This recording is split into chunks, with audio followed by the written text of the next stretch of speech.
how many hours a week do you spend looking for trades? You can have 1 is 1 to 5 hours, or 5 to 10, 10 to 15, or over 15 hours a week. Wow, some people are spending 10 hours a week. That's a part-time job there. We have people spending over 15 hours a week. Ouch. Okay, maybe we can do something to help you here on that. Okay, published result. If someone was to place $1 billion trade, would you want to know about it? It's either yes, no, or never thought about it. And I don't know if you realize that the trillions of dollars that cross the market every day. The currency market is $7.5 trillion. It's probably low right now. But what we track in dark pools is, you know, $200+ billion a day. So we see trades like that all the time. So we'll go ahead and get started. All right, let's see. So yeah, 89% said yeah. One person said no, and 2 people said, well, I never thought about it. Okay. So anyway, welcome to the Building Smart Money Watch List, the Moby Tick webinar series. This is the 4th one that we've done. And so let's go ahead. Like let's look at our first question here that we had. If someone placed $1 billion trade, would you want to know? Well, there's one. Here's IBIT. So anybody of you that are trading Bitcoin, right here on May 26th at $43.16, 29.2 million shares in one trade in this little candle. Now, what I've done with these charts is I have no moving averages, nothing like that. I just want to show you the institution trade on that. You can see right here, 29.2 million shares, $1.3 billion exchanged in a dark pool, and it was an intermarket sweep, which means that they went out to many exchanges to get this price. And it's only reported to us after the trade is filled. So that's important. So before we get going, is my disclaimer. I'm not making any trade recommendations. This is educational purposes only. Please make sure that you do your own analysis. And if you're placing trades, it's of your own free will. Okay, so in this webinar, what we're going to learn is we're going to figure out what is actually smart money. What does it mean? I just showed you $1 billion trade, but we'll classify that a little bit better. Why institutions use dark pools, which is the exchange we just mentioned. How to spot large trades, finding trade opportunities, following these guys. Because clearly we saw that IBIT, once that trade came in, it tanked, right? So really, I want to be on that guy's team, but they don't actually broadcast to say, hey, I'm shorting IBIT, so everybody jump along. That's not how they do it. Trade planning, following institutional money, that's our edge, right? We want to be on these guys' teams. Like I mentioned, map out trades with targets and profit levels, and build and manage smart money watch lists. That's why we're all here, and I want to thank you all for giving up part of your lunch time to spend with me. And we're going to leave with 3 trade opportunities for today. We can actually map out ourselves and say, look, if this happens, this is my entry, this is my target, this is my stop loss, these are the profit levels, and we're going to learn how to actually do that. So this is me. My name is Dave Barnhart. I'm the founder of Moby Tick Trading. I've been trading since 2016. And early on in the market, within the first 3 or 4 months, I had a red pill moment because it didn't matter. It's like you have analysts, they're always yapping. They're always wrong. You have a great earnings report, but the stock goes down. You have a terrible earnings report, the stock goes up. You've got Jim Cramer telling you to buy something, it's tanking. And for me, what was interesting is you would have vast sections of the market that would move all at once, the same time. And I was like, no, it's not just the blaming retail traders. Well, retail, you know, they were scared of this and whatever. You can't have all those traders push the button and execute a trade at exactly the same time, right? I just showed you $1 billion trade. That will move the market. A handful of retail traders will have a much more difficult time doing that. So I figured there's something not right. I couldn't put my finger on it. And so I was like, well, what am I missing? We had great earnings, stock drops, bearish news, the stock rallies, the sky's falling, the market rallies, analysts are wrong, talking heads, it's pump and dump, so much conflicting information. I feel personally that it's confusing on purpose. So what do? We follow the money. Now, what is smart money? Well, it's a colloquial term, right? It's the concept. It's the concept that large institutions, we'll just call them institutions, is smart money. Smart meaning that they have some sort of edge that retail doesn't. That's what we're actually thinking. Okay, so the concept of smart money is that these institutions that place these billion-dollar trades, they know something that we don't. So the concept for us in following smart money is if they have an edge, they don't want us to know about the edge because you wouldn't normally see the trades, but we can see the trades, and we want to tag along, right? We're not going to catch the absolute bottom or the actual top, but what we want to do is have a higher probability of getting the meat of the trade. So they have more research, more tools, they have earlier access to information, especially, you have a massive earnings gap, then they're in. They already know that in advance. And so they do know these things, they know something. And most of these large trades are done in dark pool exchanges, but they're not always right. Okay, so institutions can be wrong with the information that they have. Somebody could tweet something and things go opposite very quickly. All right, so the institutions previous to these dark pool exchanges, they had a problem. So like this trade that we were looking at, how do they trade massive share sizes and not move the market? And here's an example. This would be a level 2. These would be limit orders that are placed that are not filled yet. So a lot of the brokers do have the level 1, level 2, level 3. This level 2 here, it's a mock-up. So say, for example, somebody wanted to buy 1 million shares of AMD. That's $500 million. And if it was right at this $500 level, well, if we were at, say, 502 or 501, and we're coming down to it, do you think these guys will get filled? There's no way they're going to get filled. Everybody is going to front run them because they want the price to go up. They're buying it at $500. Retail would front run these guys and they would get a terrible fill or not filled at all. Same on the short side. If you saw this $500 on the right-hand side and they're trying to sell 1 million shares at 500 and you're at 499.99, it's like you're shorting it as well there. And then they don't get filled.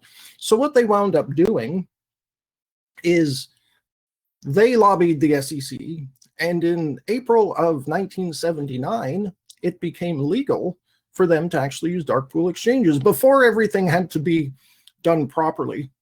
And what I mean by that is that traders were able to see all the trades like this. But then it wasn't good for the exchanges because they're trying to get massive share sizes. So what they do is they can fill these orders off exchange. When that's done, then they report it to the exchange and the price doesn't move. So this was solved with dark pool exchanges. So these institutions have an edge. They can trade massive share sizes. They cannot report the trade until it's actually complete. So if it takes an hour, a day, a week to get a trade in, only when it's finished do they report it. It's perfectly legal. 1979. Institutions are in and out before retail, and we're left holding the bag. So what we want to do is we want to trade with the institutions. Seeing where smart money is positioned is our actual edge. So you would have a confluence. Like all of us, some of you might not trade with dark pools. You might have different criteria that you have when you're placing trades. Seeing where the institutions are can be a confluence as well, and we're gonna see that. So back to our $1 billion trade. There's never just one. This is Bitcoin. You just see that I picked it out because it was absolutely massive. This is the largest print ever recorded on IBIT. So there's never just one. And they buy and sell to get the price that they want. So let's go ahead and see. So what they'll do is they'll defend levels. So that 29 million share level, you don't actually see it. Like, you could probably draw a line and it lines up technical analysis wise. You don't realize that there's $1 billion position there. And depending on where the institution, the person that placed the trade, wants to happen, if they're short, if we come up to that level and they're still short, they're going to sell into it. That's going to be resistance. If we were above that and say they were buying and it pulled back, they would defend that and buy more. And so the price can be manipulated so that they can get more of their position together. How many of you have ever been in trades and it's pulled up, it's gone up a bit, and you buy on the dip, you buy on the pullback? Institutions do exactly the same thing. So here's an example. Here's Bitcoin, or IBIT, with more institutional trades on it. So here, I'll get my little laser pointer. 29 million here was May 26th. That's way back here. But look, February 3rd, this was 4 months earlier. It was the same price, 10 cents below. But look at these other ones here. So here, this was a similar sort of thing. You get a 1.8 million share trade here, and then we drop down here. And look at these share sizes: 2 million, 2.2, 1.4, 3 million, right? So you can see that these here are support and resistance. You have this, we go sideways for a bit. We came back, hit another 1.4 million, and start moving up. So when you're looking at this, we're thinking of it like an institution, like you're a massive trader. You can control the price action of something like this because of sheer size. And so we can pull back, and when these prints, right, become support or resistance, this is exactly what happens. These looks like they're adding to their position. So technically you can see a pattern with, you didn't have that there. Then we pull back, we get this 29.2 million, and it's like, well, look what actually happened. We blew through all of these prints down to a low. We dropped 25% of the price of the stock in 1, 2, 3, 4, 5, 6, 7, 8 trading days. So almost 2 weeks, 25% gone.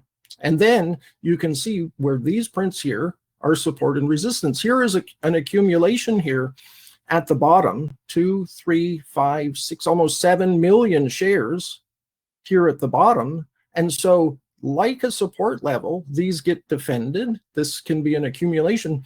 And when you start closing above them, then the price can move back up. It's just the institutions doing what they do in that case. So let's go ahead and look at this. This is intraday. So the purpose of this webinar is we're looking at swing trading and building and curating a watchlist. We're going to cover a few things first before we get into that. But I'm also, so sorry. this is a 15 I'm so sorry minute to interrupt. IBIT with these large trades overlaid. They're not just defending it on the daily, it's on the intraday. These prices are, these orders are already filled, right? And you can see where there's support and resistance. There's a break, retest, moving up, move up to the next level. And you can see where they're just sandwiched in between these print levels. So this might be new to some of you, and that's why I'm taking a couple minutes to actually show you where these institutions buy and sell. And each stock behaves a little bit differently, right, in that. Okay, here's the cues. And Hi, Dave. This is the daily chart. Any of you that have been following technology, everybody knows that it's been getting hugely beaten down recently. But look at this.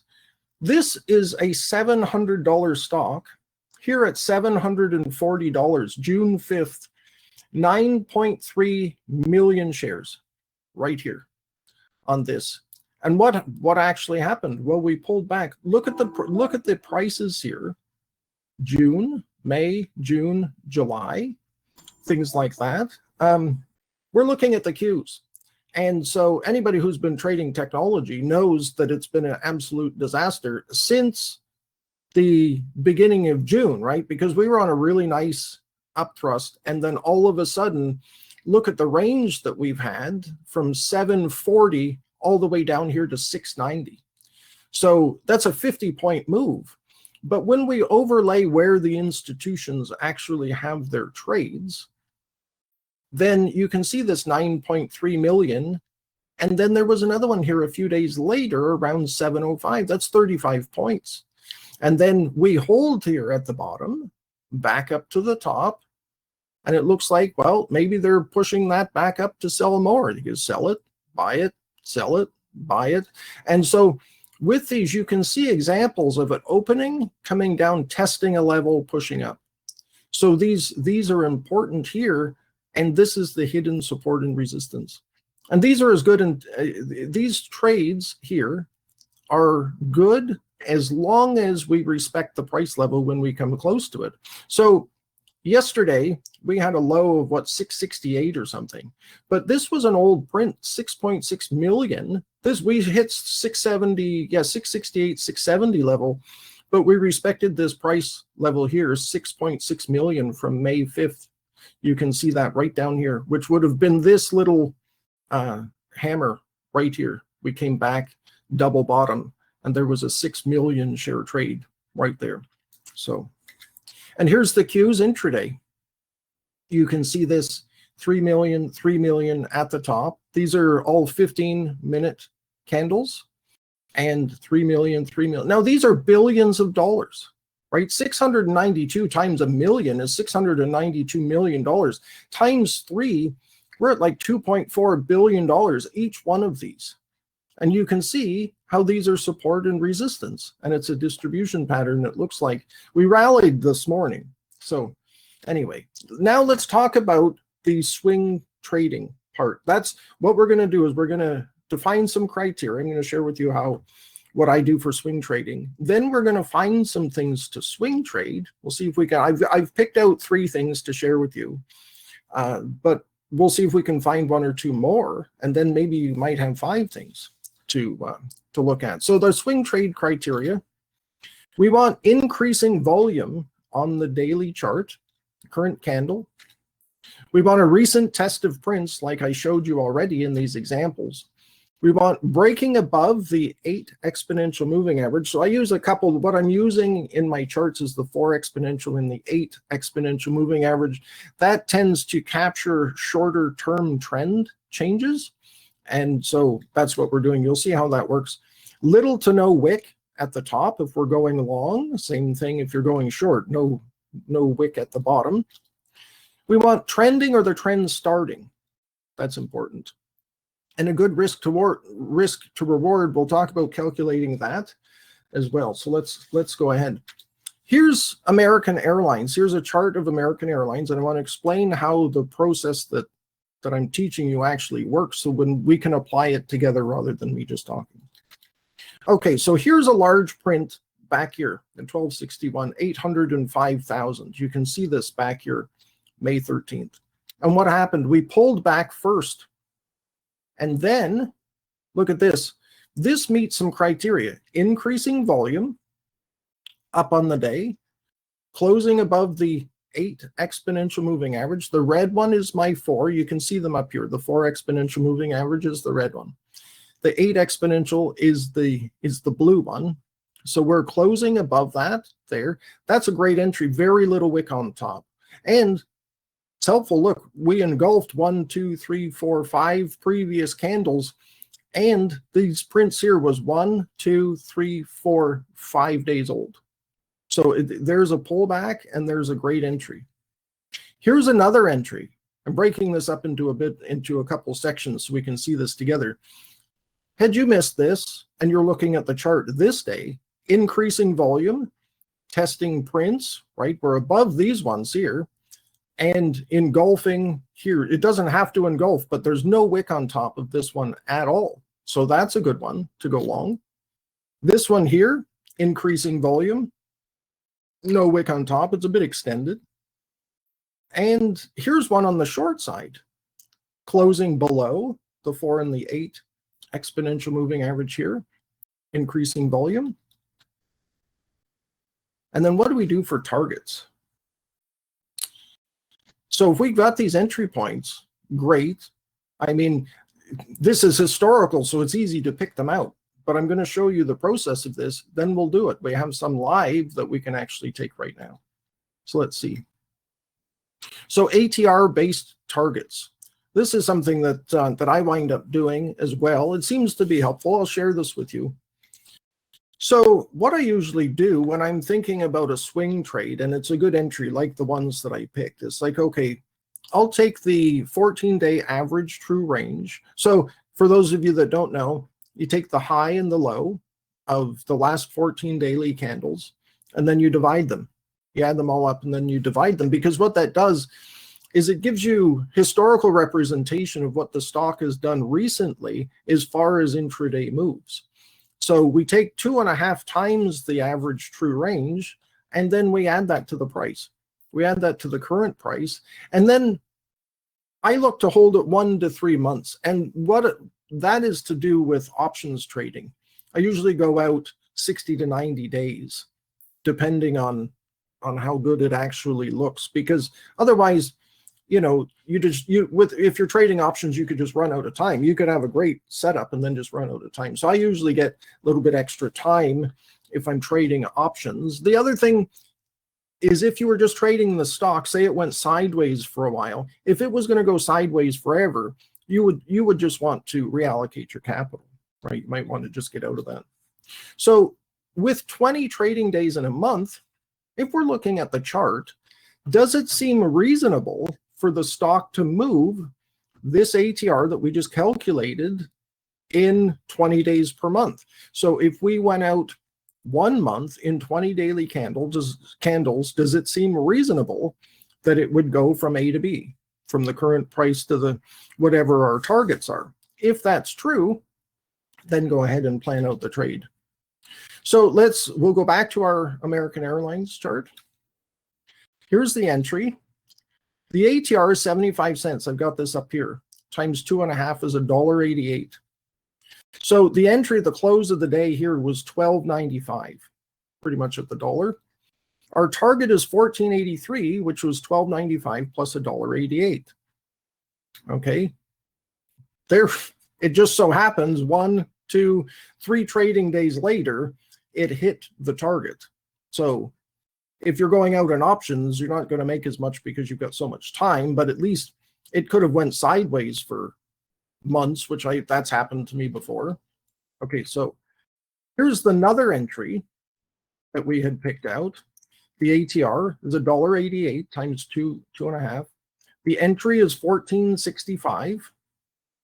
The target is $16.53. $14.65 plus $1.88. Well, this broke 17 right here. And look what actually happened. This one took 1, 2, 3, 4, 5, 6, 7, 8 days, almost 2 weeks to hit on that. The other thing that we had going for us is this price action crossed the 4 and the 8 exponential moving average. And look at the trend change. The 4, this one, the shorter one, crossed above the 8. And these candles followed the faster moving average, came back and tagged the 8 exponential moving average. This is a stronger trend. And so staying in to hit your target there is worked out. So you could take some profit there. So let's see what else we have. On the downside here, so our examples have been long, but this one here, we wanted the reverse. Close below the 8 exponential moving average, increasing volume, little to no wick on top. And see, we had this large print here on this day, 2 million, June 22nd. But this is how it was respected. We came up, there's an engulfing one. We came back, we hammered on it, tested it, came back up, couldn't break above the 4 and the 8 exponential moving average, closed below the print, 1631. So we're waiting to the end of the day to get in. This is excellent because we've got this this volume here. So $1.88, entry 1631, target 1443. So we're subtracting the ATR from the current price. This one actually came down to 1356. There's no reason really to get out of this. Okay, so we're going to talk about some profit-taking scenarios. So scaling out portions at specific levels, that's important. It's sometimes the pennies that pay the bills. Sometimes you'll find that you get stopped out really quickly and the trade just doesn't work out. When you start getting some profit, it's good to take a little bit off the table, which allows you to either adjust your stop or stay in longer.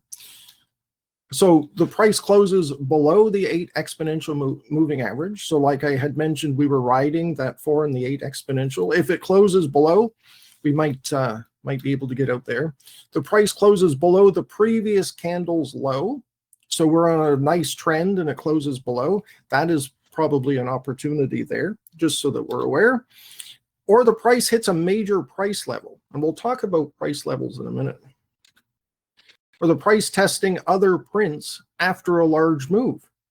So we've actually seen that as well. Or the trader discern technical analysis. So I'm not telling you how to trade, right? You have your own technical analysis, whether you like Fibonacci's or whatever patterns you like, trend lines. I'm keeping it as simple as possible with 2 moving averages, just so that we can see, because we're focusing on the institutional part. So any other criteria that you're planning for, however you take profit.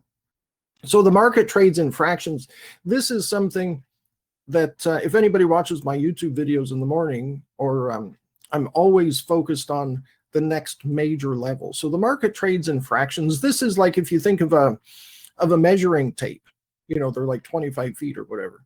So if we start at 0 and go to $1, this is broken out. If you see all of these, if we break the dollar out into 16ths, so how many of you have seen the price will come up to the nearest dollar to like 88 cents and then tank, or it comes down to, you know, $1.12 and it never hits that dollar? Because it's still trading in fractions. So 1/8 is 12 cents, a quarter is 25, 3/8 is 3.75, a half is 50, 5/8 75, whatever, on a dollar. So these can be major levels in trading as well. And the dollar level is the strongest in this situation. So we can see that whole, half, quarter, 8, 16th. Now, on the higher price stock, for example, let's look at it trading in powers of 10. So let's times this by 10. Well, you go from 0 to $1.25 to $2.50, $3.75, $5. Now you can see that these are stronger. This 5 is actually 2 250s or 4 125s. So what you wind up having is you have multiple smaller levels making up the higher level. This is modal. That's what that actually means. So 6 1/4 is a bunch of these 125s, right? 750 is 3 250s and a bunch of 125s, all the way to 10.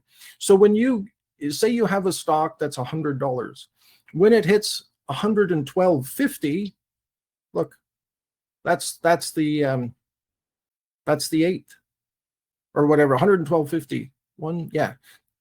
112.5.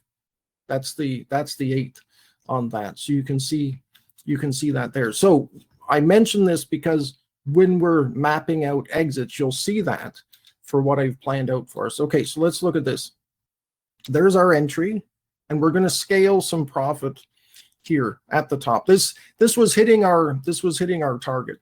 So our reasons for getting out, right, so we can scale here. You could take the whole thing if you want, but we can scale here and wait for a few things. Either we close below the previous candle, that could be it, or we close below the 4 or the 8 exponential moving average. So I've put this exit here or break even. Now, there's no volume here. There's no reason to short this at the moment. You're stuck in between a box, so we wait. Now what happens? Here's our next entry that we had, and we scaled here for profit. So we could stay in. We could either wait for it to close below the candle or below the 4 and the 8 exponential moving average, but we stay in for a bit. And so there's our exit or break even. Now, remember I mentioned things like dollar levels, 250s, 1.25. Look at this, $18.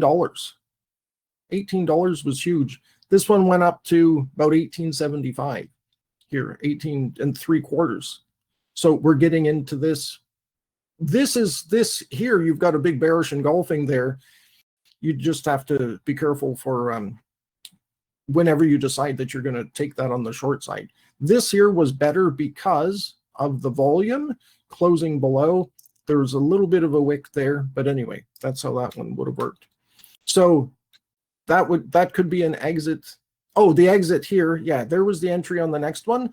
Now this one, how I mentioned before, this one came down, tagged the print, came back up and broke through it a second time.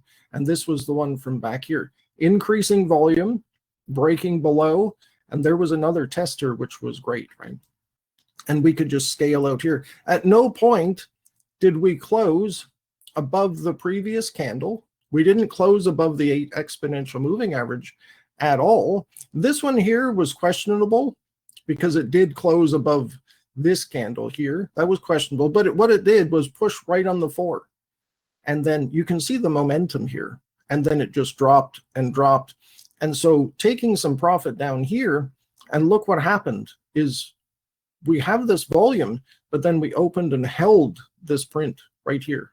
So this would have gotten you out because it is higher than the previous candle. So those are some rules that are there. Okay, so position sizing as an example.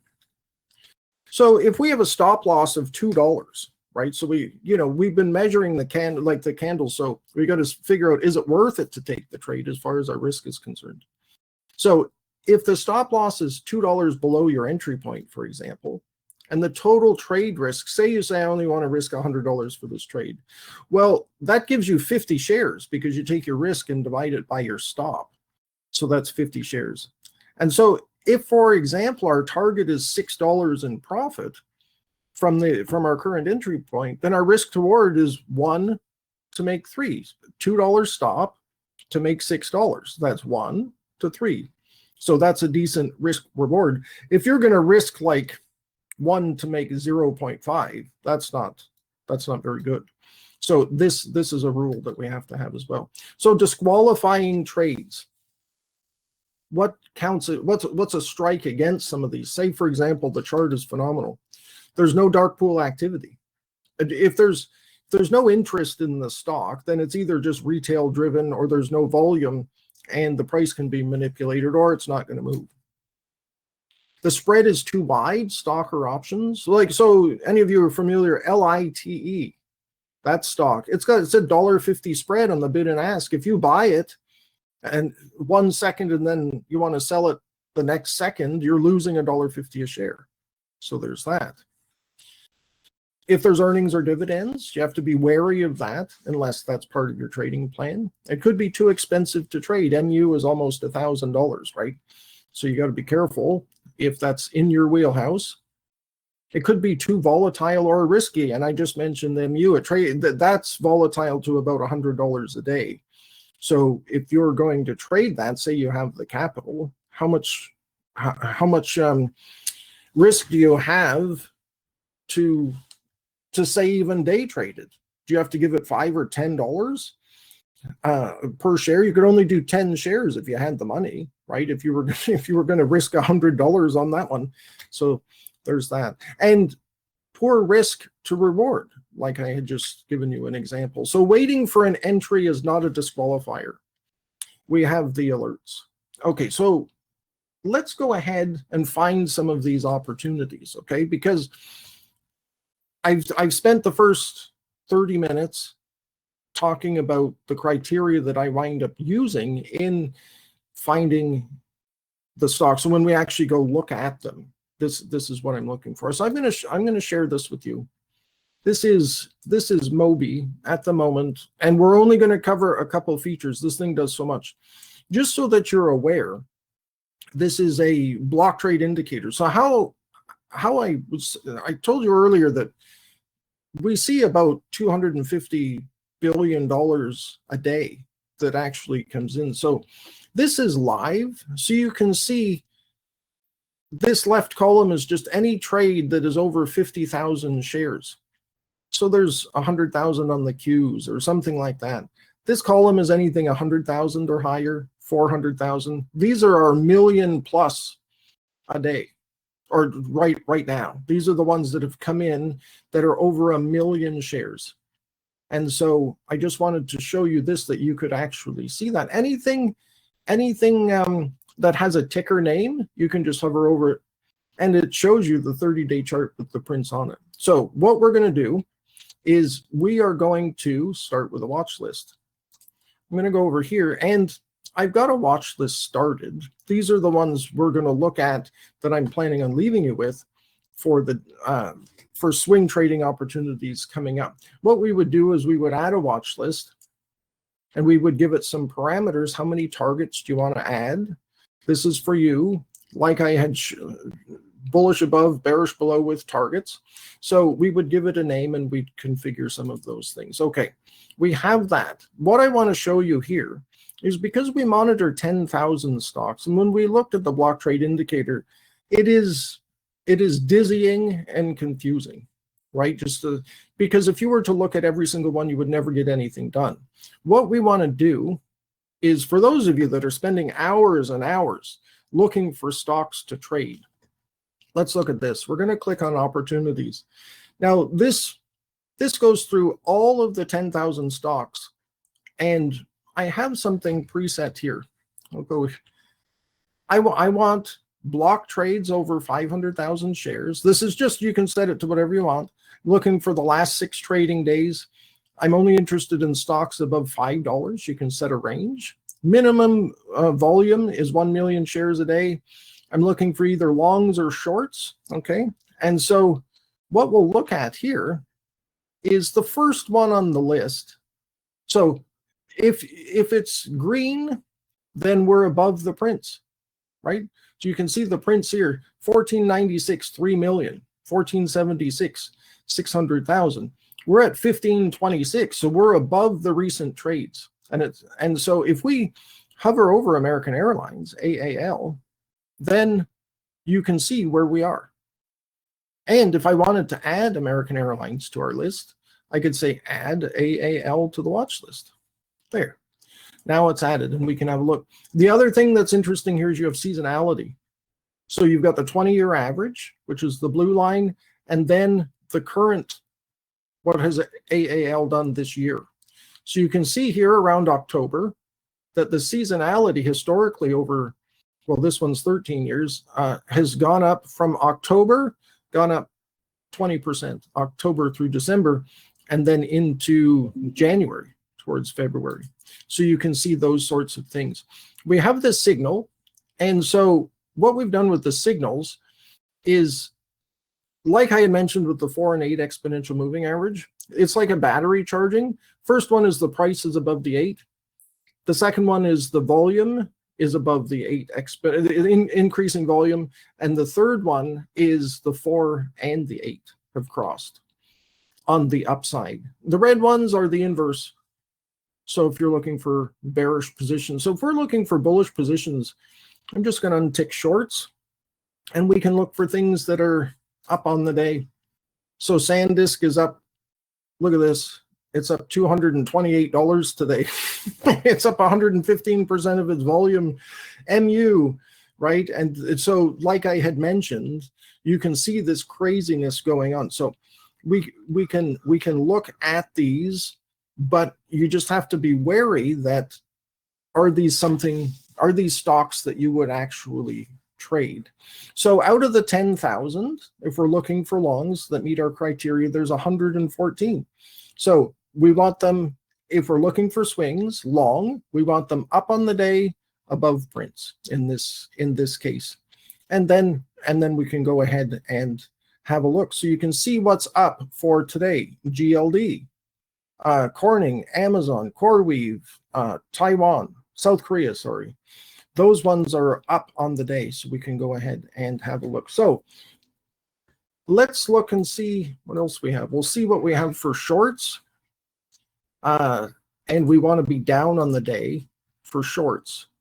XLC, communication is down a little bit, and we want it to be able to move as well. So hood is down a little bit, we can see. We'll look at hood.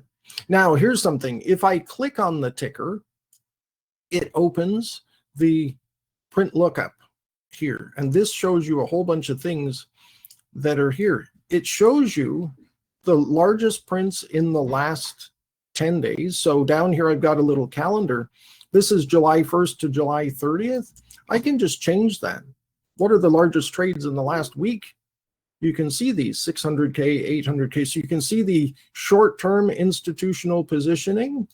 And we're looking for the really large prints. So if I go back 60 days, there's a 1 million, 1.7 here at the top. And look at this. When we broke this, look at this massive range here. When we broke this, that's a great opportunity to short because we came back up, tested it, and moving down. So where's our target? 600K down here. So this lets you do a deep dive and see all of the prints going back to January of 2020. You can see the individual ones, how they were traded. I'm not going to cover too much of this. We need this for the chart, though, to see what we're actually, to see if it's something that we want to trade. So we were looking at AAL, and that just seemed to be first in the list, right? So, okay, if we go back and look at American Airlines, we can see here that, well, we know its ATR is 75 cents. We saw that. But look at what's happened here since this is June to July. This is 60 days. You can see here that we've pulled back and we've held. So we've got this volume here. And so what we would think, if we were going to take this one, see we're at 1526, we have to wait for the market to close as close to 4 p.m. as possible and see where we're at, right? Because if we can close above, say, 1550, what's the high here? 1541. 1550 is the $0.50 level. We want to get as close to that as possible. What are our targets, right? They could be other prints on the way up, but we would take this ATR if it's going to be a longer term swing, right? As long as the trend is going, but we would look at 1580, like 16, then you've got 16 and a quarter, 1650, 17, 17 and a quarter, and 18. You can see that just from the prints there. So if we were to actually map this one out, we can do that. And I'm going to write that down because this can be one that we can take. And the other thing too, it's a relatively cheap stock. The options on AAL are really good. So we're going to put AAL, we're going to be bullish above 1550. And so if we're looking at $1.88, so let's call it 1550, 1750. So that'll be about 1750 will be our target just by adding 2.5 times the ATR. That would get us right up to about here, right? Which would be excellent if this is all support and they're continuing to buy. So looking at the major levels that we have here, 1550, okay, then we'll go 1650, we'll see if this was going to go, then we'll go 1750, and then we'll put 18. Now, if this is selling, we need to get below this level. So if we did 1450, we'll get below 1450, and then we'll target 1384, 1350, 13, and then let's just see what's down here. 1250, right? That's a 2.5. And then 12 is the dollar level. So we'll go over here. We'll go over here to our watch list. And there's AAL. So the cool thing here is that I'm going to put bullish above 1550, 16, 1650, 17, 1750. And then I'm going to go bearish below 1450, 14, 13, 84, 1350, 13, 1250, 12. Now, what saves us a lot of time here is I don't want to have to watch this all the time. If I click the alert here, then what it's saying is it gives me a price and a volume alert. So this tells you, I'm just going to click, see how we're bullish above 1550? You don't want to be notified as soon as we cross 1550. You want to be ready with your trade. You want to buy when it's 1551 on the ask and 1550 on the bid, right? So what this can do is it gives you a threshold. Let me know 1/8 of a dollar, 12 cents before the price, whether we're breaking above or below, and I choose save. And it says the price alerts are processed successfully. So what actually happens now, at 15:38, I'm going to get an email and a little toast message that pops up if Moby is open that says, hey, you're getting close AAL. It's about to hit your entry point. Or if we were at 1462, it's going to say, hey, we're getting close to your bearish entry. The other thing here too is it tells you where you are in relation to the other dark pool prints. So this one here, we're above all the recent prints in the last several days. So 1496, these ones here, and if you hover over them, 500,000, this one's 460, and this one here is 3.1 million on there. Okay, I'm going to look at the chat. Does anybody have any stocks that you wanted to look at? We can see if we can find another one. Otherwise, what I want to do is show you the ones that I have for you to take away. And I also have a guide for you that will, it's a PDF and a cheat card as well. There's two things that I'll be sharing at the end of the webinar. So yeah, I'm just checking the Q&A if there's anybody that has any stocks or anything that you want to look at. Somebody is saying NVIDIA, Microsoft, STLD. So let's go ahead. STLD. This one is, what is this? Oh, Steel Dynamics. Okay, so this one has one trade in the last 2 months. Okay, well, we'll look at it either way. Let's go back 6 months and see what we have. This only has 3 trades in 6 months. We'll go back a year. Oh, there were some big ones back then. So 6 months. Okay, all these other ones were below. So Steel Dynamics, they move $8 a day, and earnings aren't till October 19th.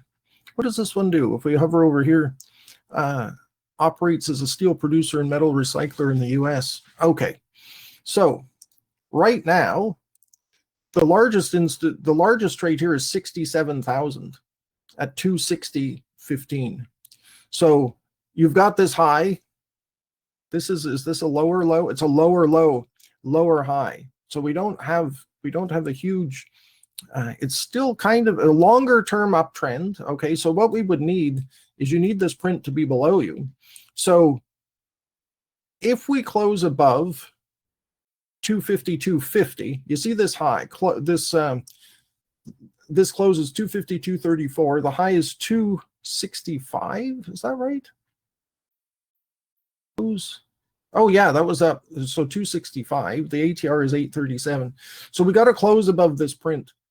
So if we get above 265 and its ATR is $8.37, so you're looking at about $20.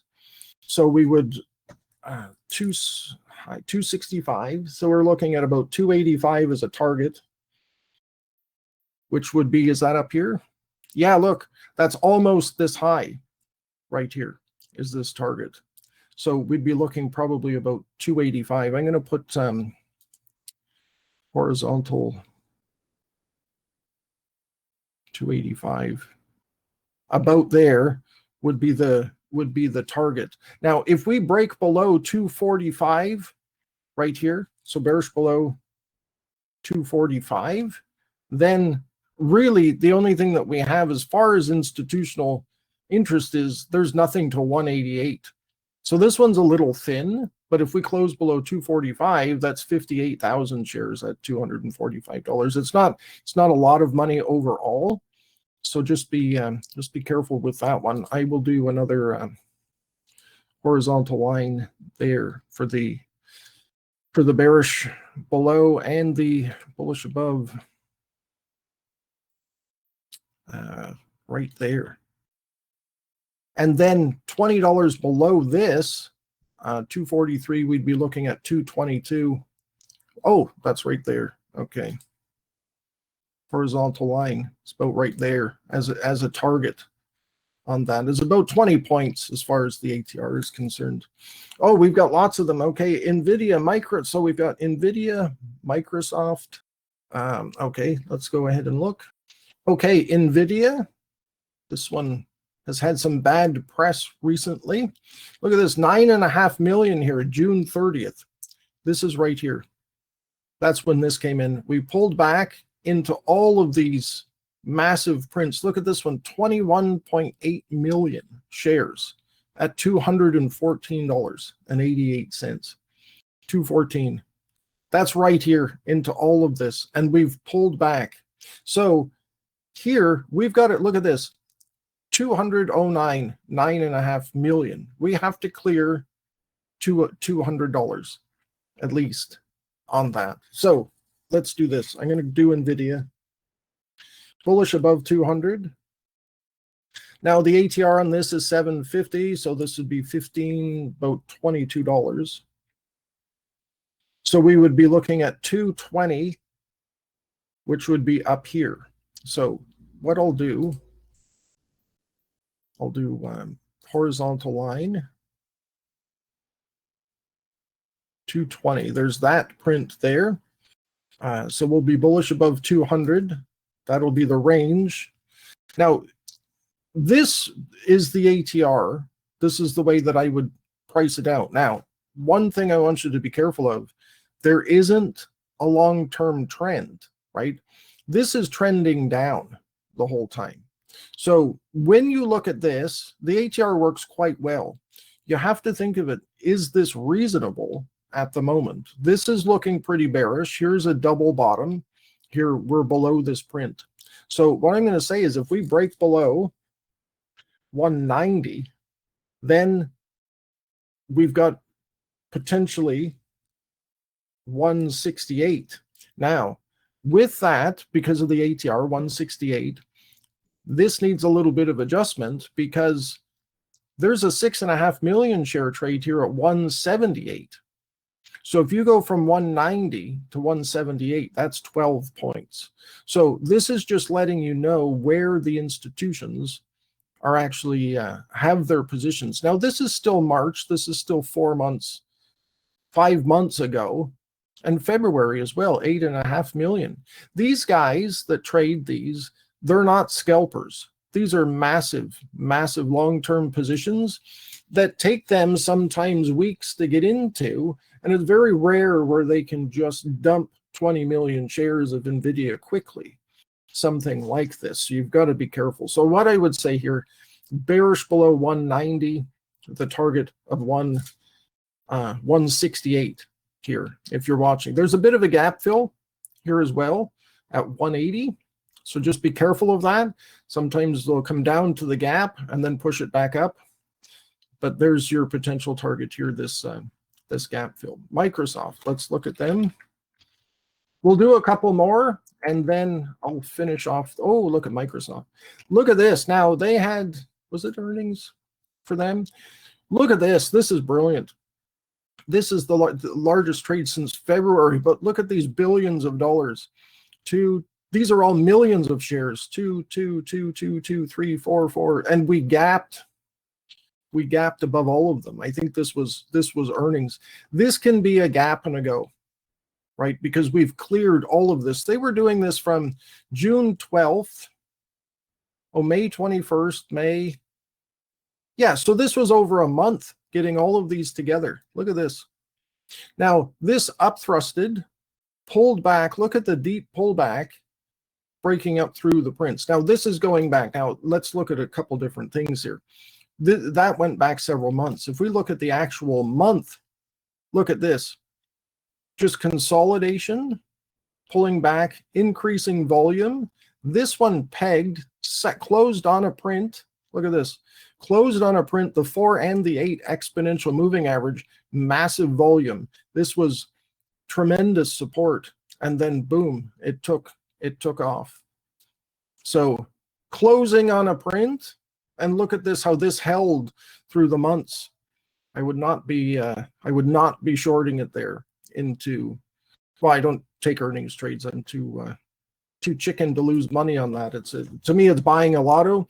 So let's see if we go back. Let's see what else we have. What's above us? Is there anything above us? Yeah, look at this. If we go back a year, you've got a double top here on Microsoft.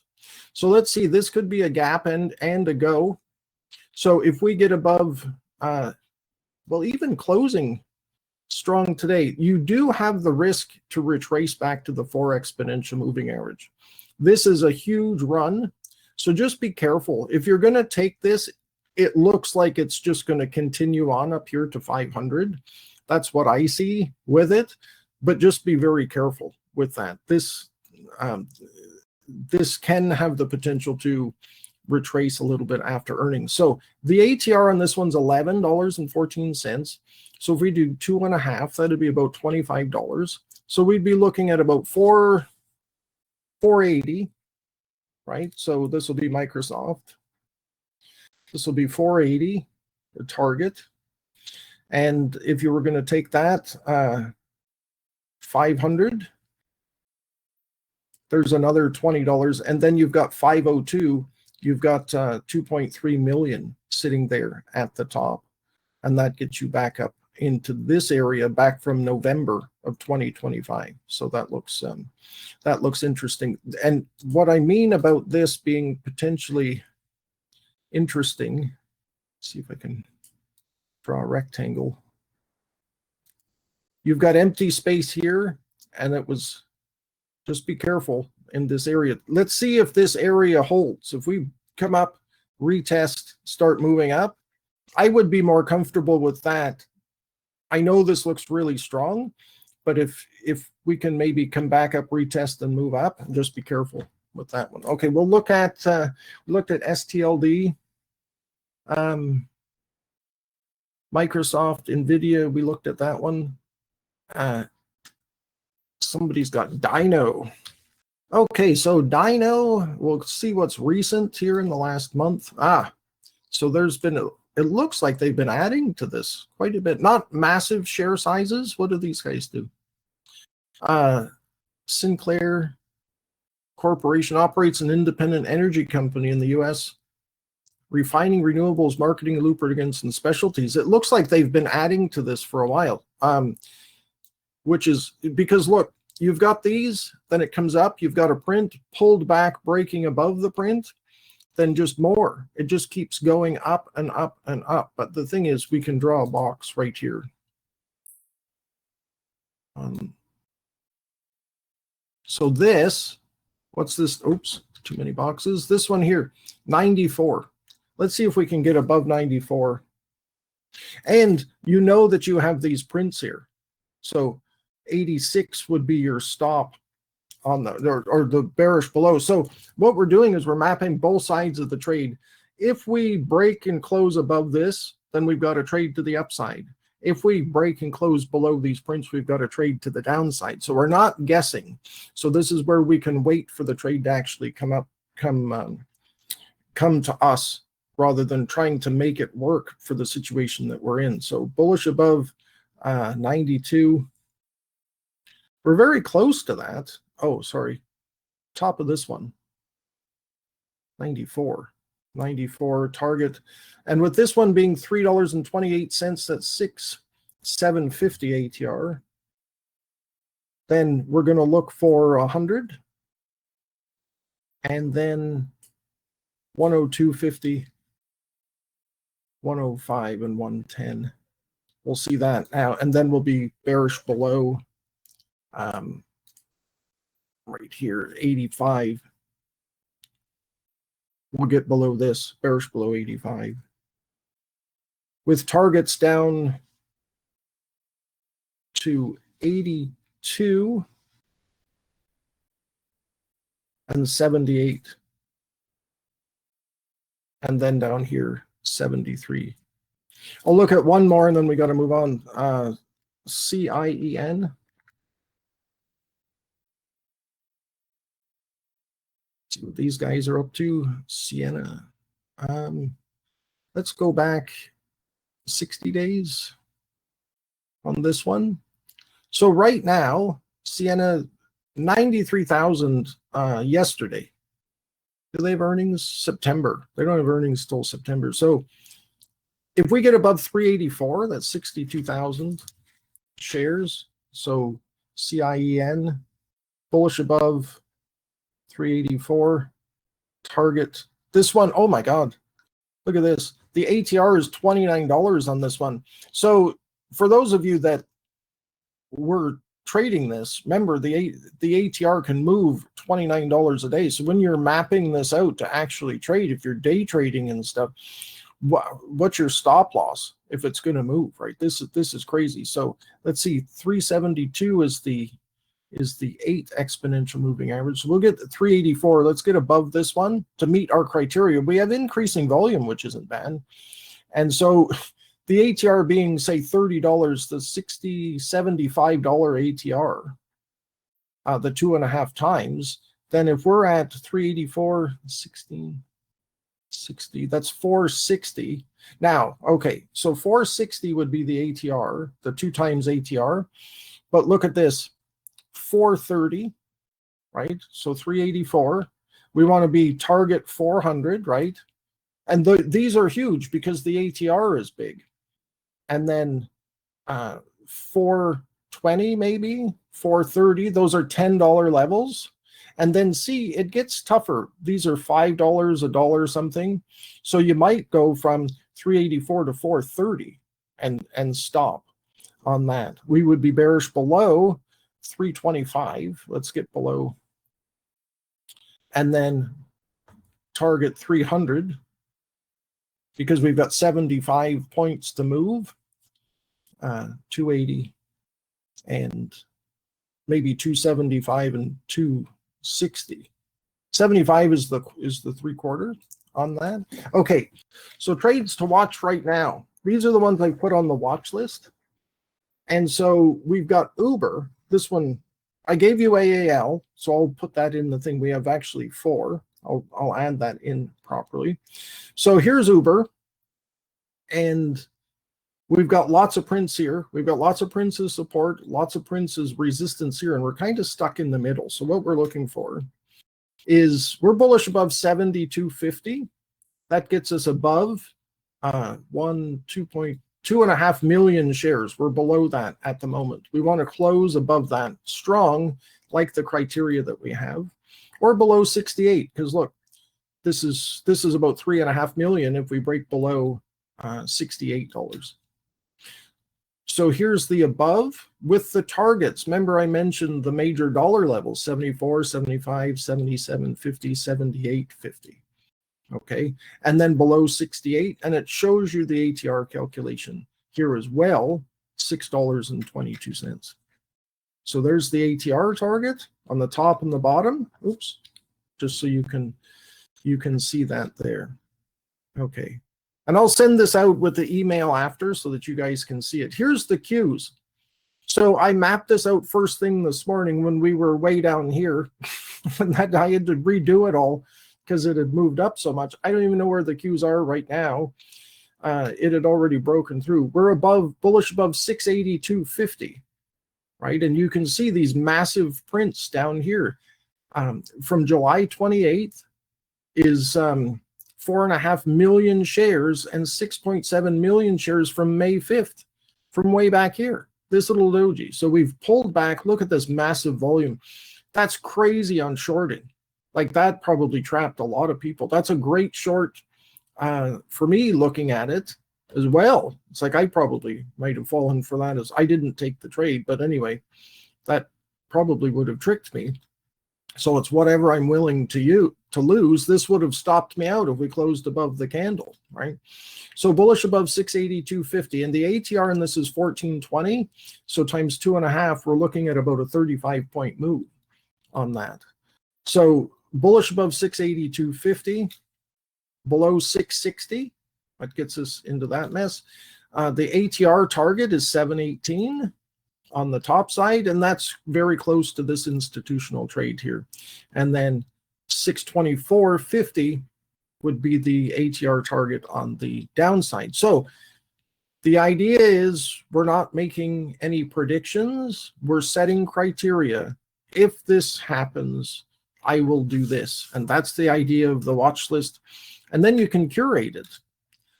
And so the idea too is, especially when we curate, we'll get through this and then I'll mention something about that. Intel, bullish above 97.50. Target 100, 110, 114.50, 119. That's our ATR target, 125. Bearish below 80. So this one has an ATR of $8.26. So we're going to be bullish above 97.50, below 80. And look at this, 7.5 million shares here. And this was a tricky one too. That was a nice potential shorting opportunity. ATR target 119 on the upside, 58.50 on the downside. And okay, so there you have it. We will recap. So we covered what is smart money, why institutions use dark pools, how to spot large trades. We've done that, and we've discussed how they actually work, what the institutions actually do. We found trade opportunities. We trade planning following institutional money and map out trades with targets and profit levels. We built and managed a smart money watch list that will send us alerts, and 3 trades opportunities to leave with. Now, one thing I didn't mention is news. Don't care about news, because if you're watching the dark pools, they're in before the news. And a lot of times people who trade this way don't even realize the news is coming. If you watch any of my other webinars, we covered them. SPY, UNH, things like that. And how that a lot of traders made a lot of money not knowing, just following what the institutions are doing. So what our traders are saying, my friend Patty, thank you, Moby. Moby made my month. And Iris, in her first time using Moby, she spotted a print that came in pre-market. She traded it the next day, paid for 3 years of her subscription. So I've got a special deal for you guys.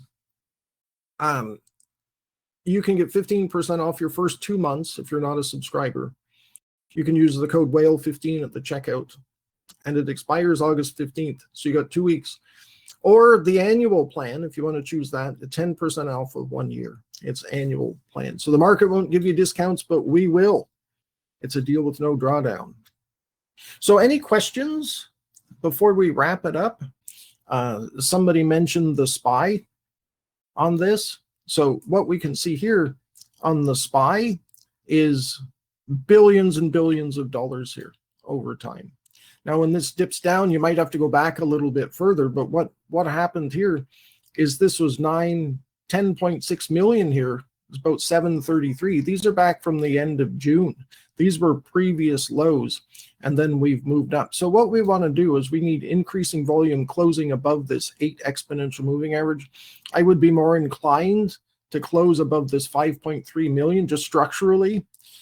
So bullish above 745 or 750, maybe 750. Look at these ones here. This is a little bit tough, right? You need the increasing volume if this is going to continue.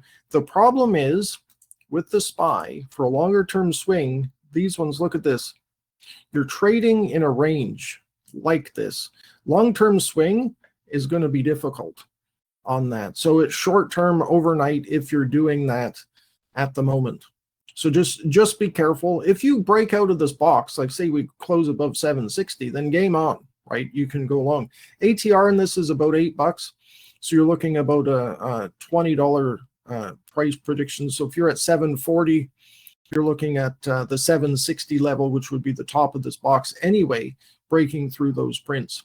And then if we break below 730, you're looking about 710. And I know there's a big print down here around 711, I think. Is it, maybe you have to go back. There's one, 8.5 million from April, 711, all the way back down here. So if we break this level, we can come down to 711. Okay, I'm just going to probably wrap this up. Just checking. You're very welcome, everyone. Happy trading, everyone. We'll see you later.